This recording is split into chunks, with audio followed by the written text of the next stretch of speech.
Pak Fikri, izin Pak Fikri, Ya, Bu. Mbak. Desi Ratnasari, fraksi Partai Amanat Nasional Ya, A497 Dapil Jabar 4 Kabupaten Kota Sukabumi. Ini kan time is click. Pak, izin Silakan. kalau Yes, boleh silakan. saya mendahului Duluan. Pak Ketua. Silakan.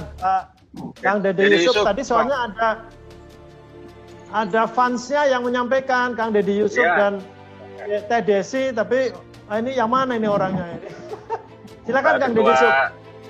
Salam Mohon hormat. maaf nih karena salam hormat semuanya. Saya karena kebetulan harus rapat dengan DPP, tetapi karena ini penting sekali, jadi saya ikutin terus dari tadi. Jadi intinya terima kasih Pak Ketua dan teman-teman. Jadi saya mohon izin duluan saja karena sebentar lagi saya turun dan harus rapat DPP. Bapak Ibu semua teman-teman guru honorer usia 35 tahun ke atas maupun yang usianya saat ini mungkin belum 35 tahun. Ada hal yang menarik yang memang dalam konteks ini merupakan perjuangan dari Komisi 10 dan komisi-komisi lainnya, yaitu memperjuangkan tenaga honorer, khususnya untuk tenaga honorer teknis. Dan saya ingat 2 tahun yang lalu, saya pada saat di Komisi 9 memperjuangkan tenaga honorer untuk tenaga medis. Jadi bidan desa, perawat desa, lalu dokter desa, atau dokter honorer. Dan itu memang sulit sekali perjuangan tersebut. Namun kami memberikan narasi yang begitu kuat kepada pemerintah bahwa masalah usia 35 tahun atau di bawah 35 tahun ini bagi tenaga medis, justru ketika mereka usianya sudah senior, itu pengalamannya menjadi lebih baik dalam menyelamatkan nyawa orang, dalam memberikan pelayanan kepada masyarakat.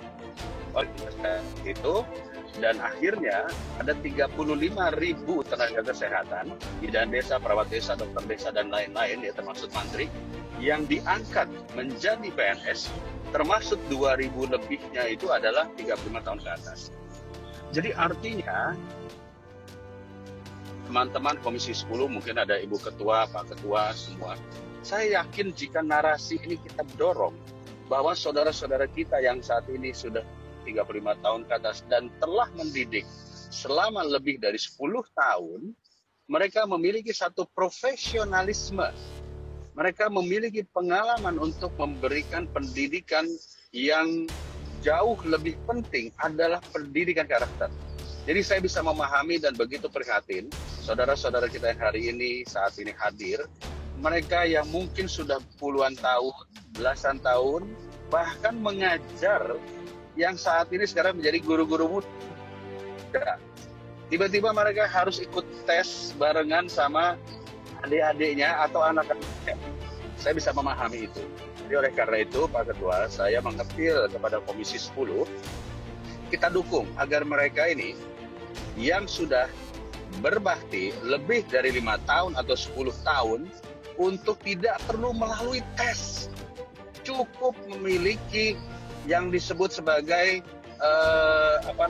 verifikasi dari sekolahnya, karena sekolahnya yang paling tahu. Kita paham orang kalau kita lulus tes tapi belum tentu memiliki jiwa pendidik. Jadi Bapak dan Ibu yang saya hormati, sekali lagi saya secara pribadi sangat mendukung apabila saudara-saudara kita ini yang guru honorer 35 tahun ke atas yang sudah memiliki pengalaman lebih dari 5 tahun atau 10 tahun itu tidak perlu ikut tes. Ya, kenapa? Anggaplah saya sebagai seorang guru pramuka, anggaplah saya sebagai seorang guru taekwondo. Saya sudah pengalaman 15 tahun, 20 tahun. Tiba-tiba harus ikut tes sama anak saya yang junior, saya yang mungkin baru ban kuning, baru ban hijau. Sakit hati saya. Jadi, tolong saya mengapil juga kepada Komisi 10, kita perjuangkan mereka. Tetapi kawan-kawan guru honorer juga harus sabar. Di tengah pandemi saat ini, anggaran negara terfokus kepada penyelesaian vaksin, terfokus kepada penyelesaian masalah kesehatan. Jadi kita pun juga harus sabar. Kita akan berjuang bersama-sama. Saya yakin Ibu Heti, Pak Fikri, Pak Saiful Huda, semua anggota Komisi 10 sepakat. Kita akan ngomong dengan Komisi 2, kita akan ngomong dengan Komisi 8. Tetapi marilah kita bersabar. Saat ini kita tidak bisa banyak berbuat karena anggaran negara memang masih fokus. Tapi kita akan minta nanti kepada Kementerian Pendidikan agar meninjau ulang kembali kebijakan terkait bahwa guru tidak boleh masuk formasi CPNS. Karena bagi saya, guru tetap adalah formasi teknis, termasuk di dalamnya adalah tenaga pendidikan lainnya, operator sekolah, ya, tata usaha. Jadi jangan disia-siakan mereka. Pak Ketua, itu yang bisa saya sampaikan, dan ini adalah pernyataan politik dari fraksi Demokrat.